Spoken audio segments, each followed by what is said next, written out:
Zombie Apocalypse.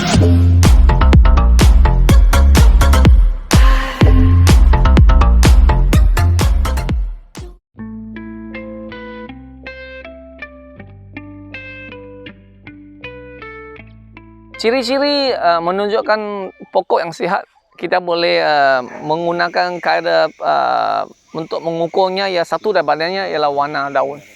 Kalau warna daun hijau kebiruan, kalau setakat hijau muda itu sebenarnya pokok masih tidak cukup sihat. Tetapi kalau kita lihat musangking, biasanya daun dia akan jadi hijau kebiruan. Bila hijau kebiruan tua itu sebenarnya itulah antara satu dari faktornya daun yang sehat. Kedua adalah dari segi bentuk daun, saiz daun, keseragaman daun, tiada ada tanda-tanda diserang oleh penyakit kulat. Itu juga antaranya ciri-ciri daun yang sihat. Dan untuk mendapatkan pokok yang sihat dan daun sihat, sekali lagi dia bermula dengan busut disebabkan saliran yang bagus. Dan kalau lihat di sini tanahnya pun sudah berwarna coklat sebab kita sudah 8 tahun memotong rumput di sini. Dan seterusnya pembajaan sangat penting. Pembajaan di sini memang kita menggunakan pembajaan SP361, adalah pembajaan organik yang mempunyai mikrob, dan juga menggunakan SP1, SP2, di mana kita menggunakan organik compound, di mana kandungan baja organik itu dalam tu ada sedikit baja kimia untuk membantu ataupun mempesatkan pertumbuhan.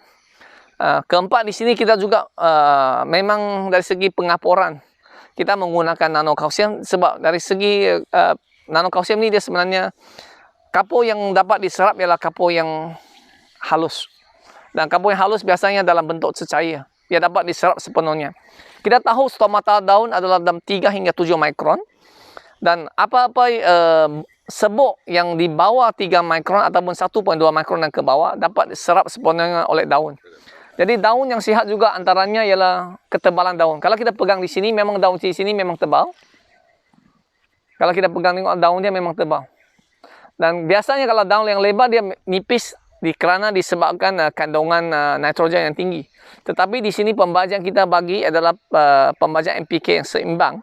Jadi pembesaran daun adalah disebabkan kepada efisiensi ataupun pengambilan zat yang optimum, yang sebenarnya membantu pertumbuhan pokok.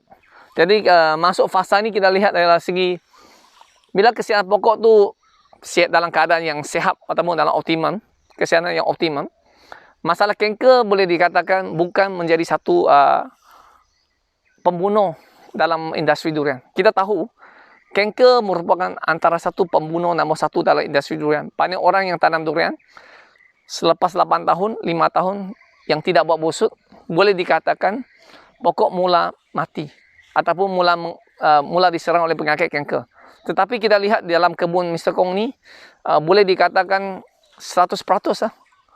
Sekarang ni bebas kanker. Dulu ada sedikit sebab masa tu pokok masih kecil dan tanah kita masih tidak digemburkan habis. Walaupun kita buat busuk lah, sebab busuk masa tu tidak cukup tinggi. Tetapi hari ini disebabkan beberapa faktor kita perbaharui, dan juga tidak lupa untuk memastikan pokok sentiasa sihat, sedikit pencegahan perlu dilakukan. Contohnya, kita boleh menyembur P400 ataupun kita pakai phosphorus acid yang boleh meningkatkan ketahanan penyakit terhadap kanker. Dan kalau boleh kita nak memilih biasanya racun perosak ataupun racun kulat yang lebih mesra aram, contohnya menggunakan P400, menggunakan kalsium yang dimana dalam bentuk yang sebut halus, menggunakan unsur-unsur suri ataupun trace element yang mencukupi supaya pertumbuhan pokoknya dapat tumbuh sihat, menggunakan baja organik yang banyak supaya tanah dapat digemburkan. Dan organik merupakan makanan kepada cacing tanah. Bila kita memberi makanan kepada cacing tanah, tanah akan digemburkan. Dan cacing tanah sebenarnya merupakan kita panggil askar kepada kebun kita, ialah dia dapat menembus banyak lubang, membuat banyak lubang supaya tanah itu dapat pengudaraan yang lebih baik. Sementara kita nak lihat ciri-ciri pokok yang sihat, ini adalah satu contoh yang paling salah satu yang paling sesuai digunakan sebagai satu rujukan. Kita lihat dari segi daun di sini ya. Kita tengok dari segi potongan pokok di sini memang seragam sekali. Dan kedua ialah kita lihat daripada dalam cabangnya, boleh katakan kebanyakan dalam bentuk vegetatif, sudah dipotong, tinggal yang sebenarnya yang reproduktif lah. Jadi kalau boleh kita nak hasilkan satu pokok yang di mana kebanyakan cabang adalah dalam bentuk reproduktif. Kalau boleh kita nak bawa semaksimal yang mungkin dalam bentuk reproduktif. Dan kita lihat dari segi pangkal pokok pula.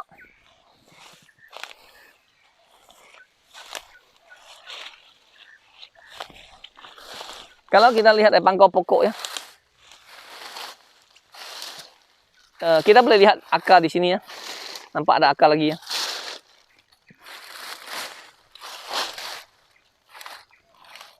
Nampak akar di sini ya. Banyak akar kan. So memang pokok durian ni kalau kita lihat dari bentuknya ni memang pokok ni 8 tahun lah. Kalau kita lihat berapa besarnya, nak bandingkannya, saya berdiri di tepinya dengan kaki saya kan.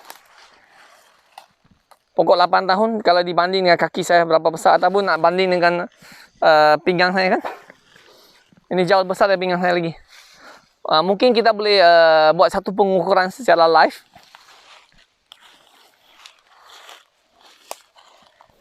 Kita nak lihat sebenarnya berapa ke inci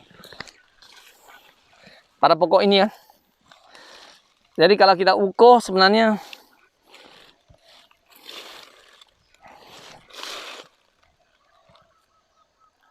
lebih kurang dalam 2 kaki 10 inci. Ataupun kalau dalam bentuk cm,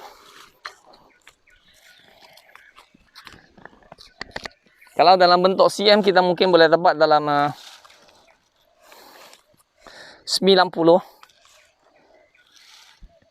untuk pokok 8 tahun. Jadi ini memang mencapai sasaran yang kita kehendaki lah. Tapi kalau boleh kita nak lebih ke hadapan lagi, kalau boleh kita nak mencapai hampir 100 cm untuk 8 tahun. Itu antara satu dari faktor ataupun cabaran yang kita nahu ataupun kita nak buat lah. Jadi kalau kita lihat dari segi pokok ni, di atas kita sudah buat topping. Memang kita nak bersedia topping ni untuk nak mengekalkan ketinggian dan juga untuk memudahkan kita melakukan penyelenggaraan dari segi penjarangan buah, penjarangan bunga, dan juga dari segi nak mengawal racun perosak dan lain-lain agak lebih mudah. Malahan dengan pokok yang rendah ni juga sebenarnya kita juga boleh menjalankan kaedah secara manual untuk pendabungan. Kita tidak perlu bergantung pada orang kata kelawar ataupun lain-lain faktor ya. Berkenaan dengan isu busuk yang banyak orang kata isu busuk ni pokok, kalau tanah atas pokok di atas busuk pokok tumbang, sebenarnya ia adalah satu mitos kepada penanaman durian. Kita tahu, kita kena faham kenapa pokok tumbang. Pokok tumbang biasanya disebabkan akar rumput. Bila akar rumput, cengkaman pada tanah sudah tidak kuat. Jadi bila angin tiup, pokok itu tumbang. Dan biasanya akar rumput berlakunya di kawasan di mana kawasan air yang bertakung. Malahan kalau kita buat busuk, akarnya sangat sihat, cengkamannya sangat kuat. Kalau pokok tumbang, biasanya pokok itulah yang terakhir akan tumbang. Jadi bagi saya, tuan-tuan dan puan-puan, kalau nak tanam durian, kita bukan hanya melihat dari segi pandangan, tetapi kita nak lihat dari segi fakta sains dan kesahihan. Di mana banyak yang bila kita memperkenalkan sistem busuk ni memang mendapat banyak tentangan. Tetapi niat kita sebenarnya ialah kita nak memastikan para petani melakukan penanam durian dengan betul. Sebab kalau durian kita tanam salah, kita tidak ada peluang kali kedua untuk menanam. Nak menikmatinya suskala bila rambut kita sudah semakin cepat berubah. Jadi bagi saya nasihat pada tuan, sebab biasanya orang yang melabur durian biasanya mencecak umur 40-50 ke atas. Kalau yang muda masih ada peluang tanam kali kedua. Tetapi bagi yang umur 40-50 ke atas, saya rasa baik kita buatkan sedikit kajian kemungkinan atau kita panggil feasibility study, supaya durian kita tanam sekaligus kita dapat memastikan penanaman durian ini dapat dibuat dengan cara yang terbaik dan teratur. Biasa yang selalu saya kongsikan lah, gagal merancang, rancangan gagal lah. Fail to plan, plan to fail. Jadi bagi busuk ni saya rasa ini adalah bukti lah. Kalau nak kata pokok tumbang ni, saya dah lihat banyak yang buat di tanah rata memang tumbang. Tapi setakat ini kita tak pernah lihat lagi lah pokok buat atas busuk tumbang lagi. Jadi kalau kita nak lihat jugalah, adakah ini mitos ataupun kesahihan lah. Biar masa yang akan membuktikan. Jadi saya berharap, harapan saya sangat besar ialah kalau boleh kita nak menanam durian menggunakan SOP lah, Standard Operating Procedure. Tetapi banyak orang yang tanam di Malaysia ni masih berskala besar, kaedah tradisional. Antaranya ialah sistem busuk. Dan sekali lagi, busuk dah terbukti dari segi kanker. Kalau masalah penggunaan tanah baik, akar akan tumbuh sihat. Bila akar tumbuh sihat, zat dapat diserap dengan sepenuhnya. Pokok kuat. Bila pokok sudah kuat dan sihat, kanker jarang menyerang. Dan kita dapati juga kebun-kebun yang kita lawat, kalau yang buat busuk tinggi, razotonnya pun kurang. Disebabkan pokok yang sihat, razoton kurang. Termasuklah dari segi pembajaan yang seimbang, pH tanah yang terbaik, iaitu dalam 5.5 hingga 6.5. Tetapi biasanya dalam pasaran ini banyak orang fokus cuma pada satu bahagian saja. Ada orang kalau bahagian baja, dia cuma cerita bahagian baja sahaja. Kalau ada orang cerita tentang pH, dia cerita bahagian pH sahaja.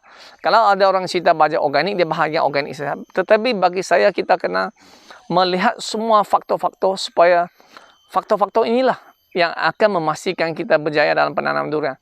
Contohnya kalau kita nak masuk universiti, kalau cuma kita dapat bahasa Melayu A1, yang lain gagal, tak layaklah kita nak masuk juga. Tetapi kalau kita nak boleh, ialah dari setiap mata pelajaran yang kita pelajari itu kita dapat A, nak masuk universiti peluangnya cerah. Jadi begitu juga dalam penanaman durian. Faktor-faktor yang menyumbangkan kesihatan pokok, pertumbuhan pokok harus diambil kira. Bukan hanya kita melihat cuma pada satu faktor sahaja. Kalau ada orang yang terlibat dengan pengurusan prostat dan penyakit, dia akan tumpu pada prostat dan penyakit. Tetapi dalam durian, penempuan harus dilakukan pada semua faktor. Kalau tidak, penanaman kita memang tidak mencapai sasaran ataupun orang kata kerjaan yang kita idamkan. Ya, sekian, terima kasih.